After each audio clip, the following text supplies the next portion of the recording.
தரிசித்து விட்டு வந்திருக்கக்கூடிய கடவுள் என் தம்பி கருணாநிதி என்று அண்ணா அவர்கள் இன்றைக்கு பேசினார் அல்லவா?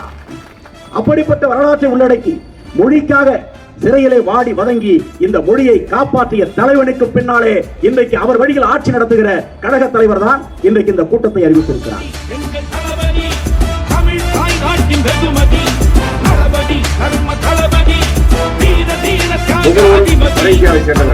நாம் எல்லாம் யாரெல்லாம் ஹிந்தி பேசுறவங்க, இந்தி அவங்க சொந்த மொழி நினைக்கிறவங்களோ, அந்த உத்தரப்பிரதேசத்தை சேர்ந்தவர்கள், பீகாரை சேர்ந்தவர்களை சொல்கிறார்கள், எங்கள் தாய்மொழி வேறு, எங்கள் தாய்மொழி மைதிலியை அழித்து விட்டது இந்தி, எங்கள் தாய்மொழி போஜ்புரியை அழித்து விட்டது இந்தி என்று அங்கிருந்து பதிவு வருகிறது. தமிழ் தாய் நாட்டின் வெகுமதி, தளபதி, தர்ம தளபதி.